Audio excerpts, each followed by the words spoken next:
prison, and as the ship docked here, we were talking about it. There were some lights up on the top deck. People had flashlights, but they're in the balconies. It's just pitch dark in those rooms, and and that's something that is striking here. I mean, the outside illuminated looks like a beautiful cruise ship, but look at those cabins up there. Every one of them appears to be dark, which means the interior, obviously the hallways hopefully have emergency lighting, but beyond that, that is one very dark ship. And for people who have been sitting in it, we can see, okay, there's the organizing of the wheelchairs right there, and that's clearly the main exit point that's going to be used. It's on the same level, but the gangway has been brought up there. Right. So, we can begin to see this. And you can imagine inside, I mean, obviously we assume at this point, because we've heard nothing to contradict that it's very orderly, but that there are lines. People are very eager to get off, and they cleared customs, and at least, a couple of people I spoke to, I don't know if everyone did, but they said they were able to already go down and get their luggage. All right, again, we're trying to watch here as people move. It's been hours that they've been inside a flag. It's been hours that family members have watched it on television, on CNN. What they really want to see is that person walk off that gangway and into their hours. And we should say, the people that you may be seeing coming up and down this gangway right now, now it looks like we could be seeing people come off. Yes, these are actually people coming off. Before it was employees running back and forth. But now this looks like the first people are, and look at them, they're not running.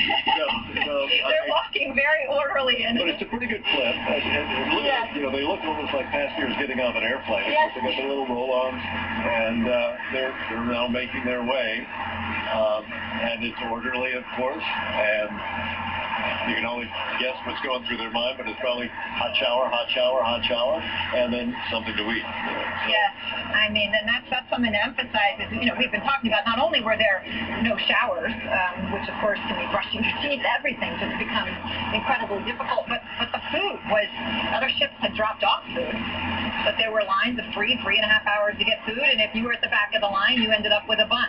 Yeah. Not a burger. And in most of it, people were saying were pretty soggy sandwiches, if you got that at all, so they were tired of whatever was being handed out. But then today, suddenly, the menu changed. And it was steak, and it was surf and turf. It was like you're back on board a cruise ship again. So once more, we see that the closer they got to shore, the better things got. Yes, and we did hear that from a lot of people, and obviously we can speculate as to whether that was helicopter coverage and the wall-to-wall media coverage, including here on CNN, but multiple passengers told me today everything was incredibly different in terms of real effort to clean and to make it look better. But even as I say that, I want to emphasize something I know you've heard as well, which is every single person on there has had incredible things to say about the crew. They have indeed. They've all, every person that I've heard on telephone, every person that I've talked to, family members who talked to their loved ones, said the crew are amazing. They lived through what we lived through, and yet they were there. They helped us, most of them going on only 2-3 hours sleep at night. Yes. I can't say enough about that. Management, different. Yes, management very different. But, as we talk about what's going to happen here in the cruise industry, for those of you who cruise, maybe it's a moment to think about these crews because they are not American. These cruise companies are located outside the United States. They don't employ Americans, and they're not subject to American labor law. That means they do not earn minimum wage or anything close to it. Maybe in their home countries, it turns out to be a lot of money and significant for their families, but these people work 12 to 18-hour days. They don't get a day off for months. They work incredibly hard, and it's something to think about. Somebody waving there, they clearly know they're just a few footsteps away from ending what has been a horrific journey. I am surprised how many people are actually carrying luggage off. I was wondering if you were going to say that. Marty's been saying that perhaps you might not want to take your bag off. I would have left it all behind. I would have said, I'm sorry, but I'll take only memories with me at this particular point. But no, a lot of people are clearly, there's someone carrying a child. So we know that it's both the elderly and those with children and special needs that were given priority. And Jay Herring, we're going to bring you in. You worked on Triumph. Tell us, as you see this now, what you're thinking. Yeah, this is, I tell you, this is a great feeling, these passengers getting off the ship. And, it's funny because, normally the luggage is put out the night before, and the cabin stewards will collect it all and take it down to what's called the marshalling area. And they put them in these giant cages that then they later use forklifts to offload them. And so it just makes it easier logistically to disembark. And it looks like what's going on here is the passengers are taking off the luggage themselves. And so that's why instead of only, taking 2 hours to get everybody off the ship, Carnival is saying it's probably going to take 4 to 5 hours. Oh, interesting. All right, I didn't understand that when they were saying that, exactly why it could take so long. Jay, we've been hearing a lot about how amazing the crew is. Can you just tell us a little bit about what it's like to be a crew member on these ships, where you're working for a very low wage with very, very long hours and for many days without a day off? Yeah, I mean, it's, a typical contract is anywhere from 6 to 8 months. Depending on your position, you could work as few as 2 hours per cruise, like the production singers, or you could work as many as 12 to 14 hours a day every day during the cruise. And you guys talked about earlier about the wages that these crew are paid. So, the cruise line itself will typically pay these crew members, say a waiter or a housekeeping steward, an average of about 17 cents an hour when you do the math. And so 95% of the income that these crew receive is from tips. And then, and beyond that, and then beyond that, you talk about crew from third world countries.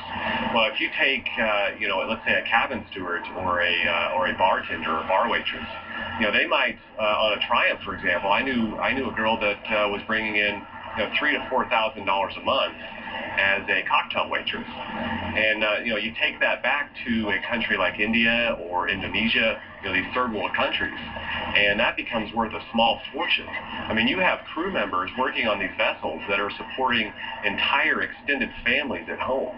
They could work on a cruise ship for 5-10 years and actually retire as wealthy citizens in their country of origin.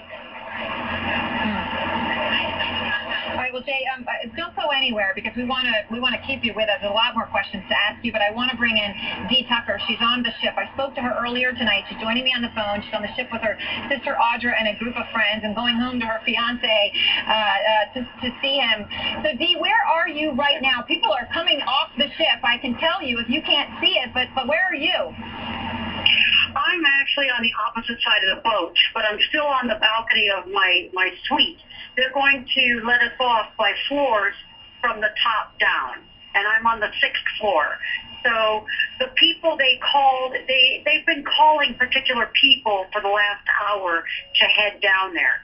I don't know why these people are getting off first. Maybe they have a medical reason, or I don't know, maybe they're taking the bus to Galveston. I'm not really sure. But they have not even started to announce what floors.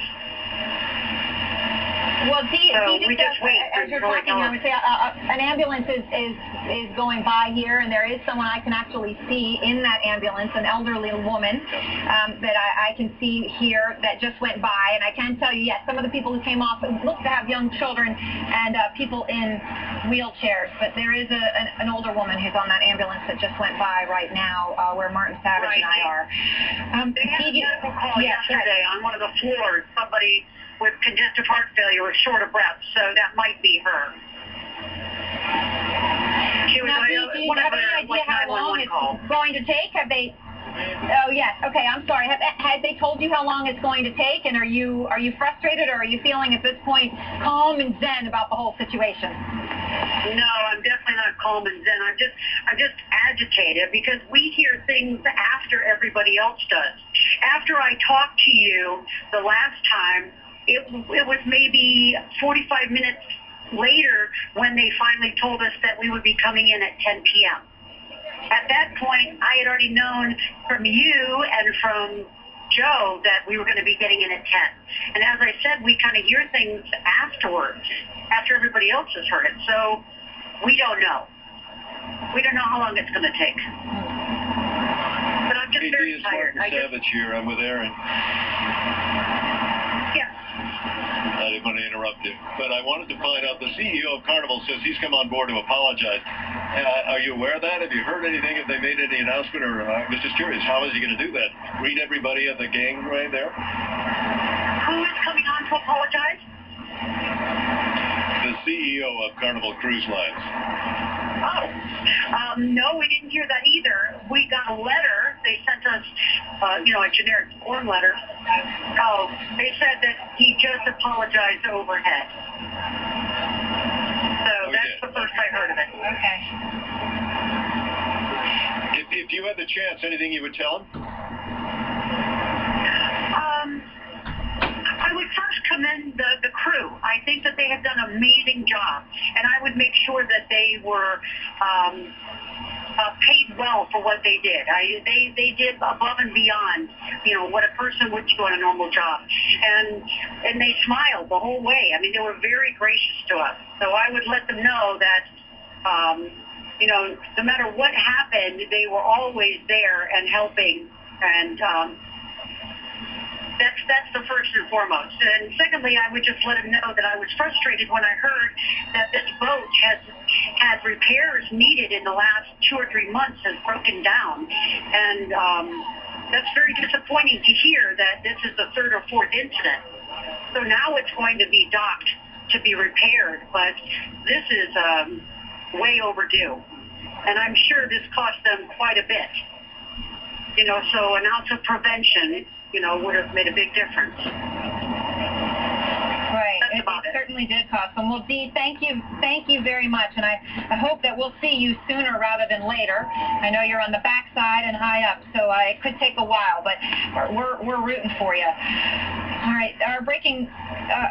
What I find interesting, one of the things she said was that this ship had problems before, and at least we can tell you that we know about one other time, the prior voyage to this one, when the ship was set to depart from Galveston, it was late. It was actually delayed from the morning until the afternoon because of problems with the propulsion system. Right, the problem is the alternator, and what's interesting about that is that's located in the area where we've been talking about, which is the engine room. Now, does that mean it's suspect? We don't know. Way too early to be guessing. But it has to be noted that they did have problems before. Passengers were aware of that problem, and now they're beginning to wonder, why did this vessel go to sea if there could have continued to be a problem? That's right. And of course, the company says, well, there's no relationship between the prior incident and this incident. I'd expect that. Right. But there's going to be an investigation, and I think the good thing about this is because the ship is going to be here in Mobile at the repair center for a while, they're going to have to do a full and thorough investigation, and it certainly seems like that is merited. We hear, Marty, about fires on ships, and oftentimes the cruise companies say, well, it's just a small fire, it's not a big deal. But as one maritime lawyer says, a fire with a cruise ship with thousands of people on it on the open seas is a big deal. Okay, I'm going to move out of the way. Okay. You can see, there we go. That is a family coming off the ship. They're quickly being directed away from us. We're actually in a position that is very hard to get to anybody. And you can't help but wonder if it's intentional. Yes, well, we have been told by some people that we were able to speak to here in Mobile, families who were waiting for their families. They at least told us, and that's all that we can tell you is what they told us, that Carnival had told them not to speak to the press. But, of course, as you know, many people on board that ship have been willing, and many families here have been willing to speak to us. And one of the issues that's been brought up, and Carnival denies it, but there have been people on board ship that say that they're being asked to sign some kind of waiver before they can get the transportation they need to get back home. Well, when we went today online to buy a ticket so that we could look at the form. When you buy a cruise ticket, with that comes a contract. And in it seems, we read it, that it would pretty much preclude you from suing them. So that is going to be something that we're going to be following as well.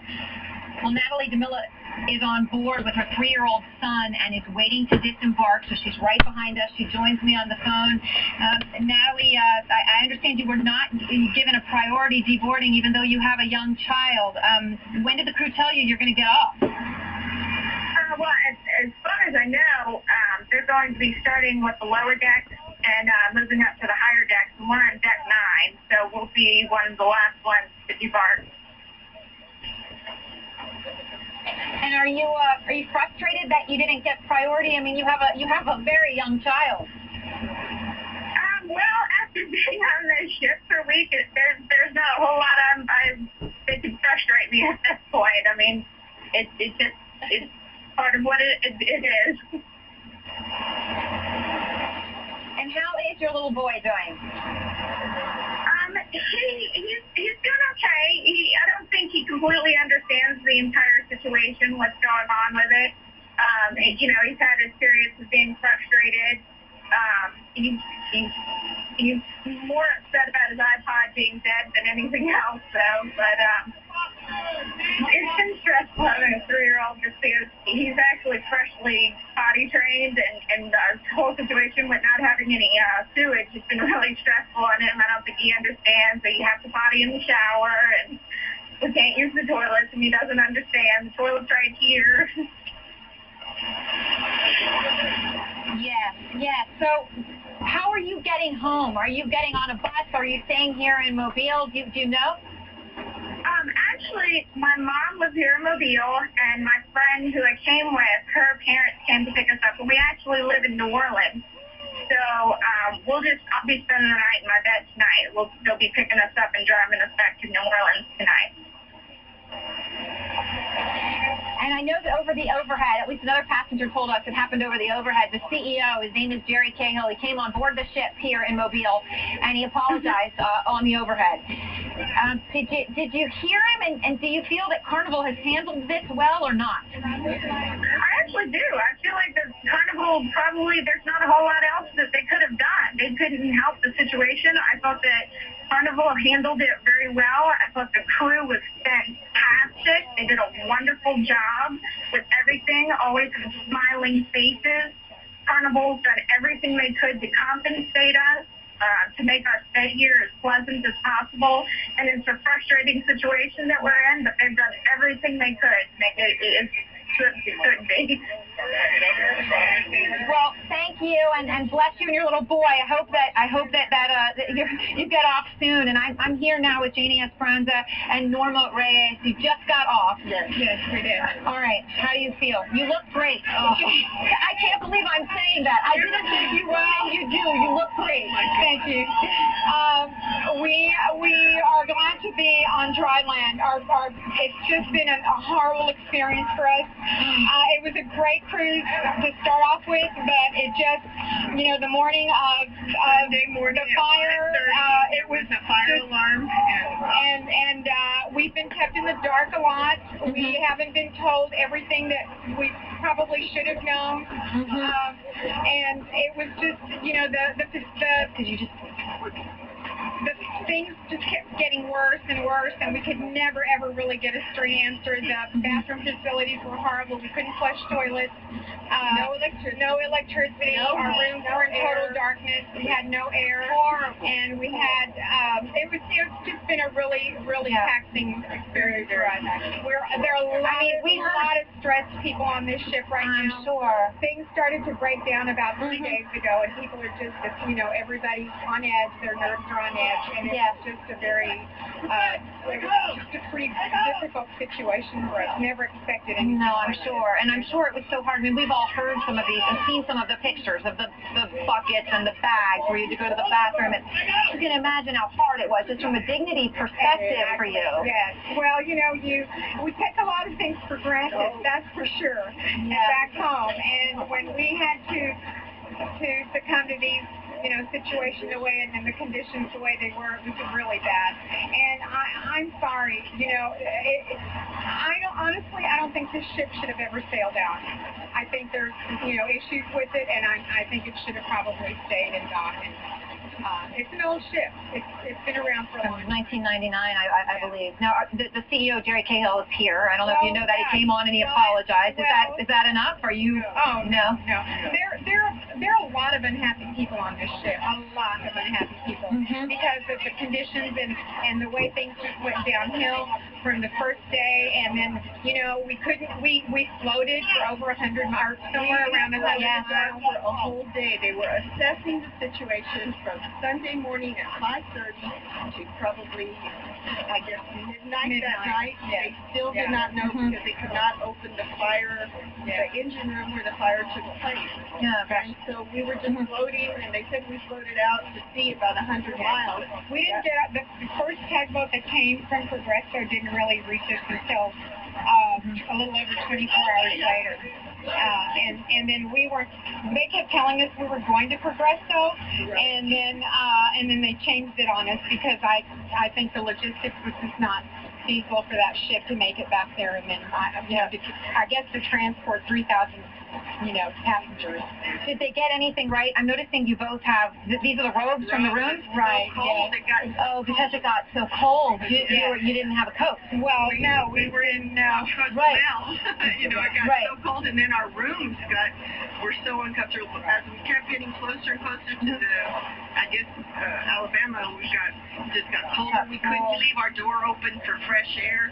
The hallways were toxic, full of urine. Our bathrooms were full of urine. Our showers I think the worst part of this whole thing to me was that I don't think they had a backup plan of any kind for this type of situation, and that's what a lot of people started realizing.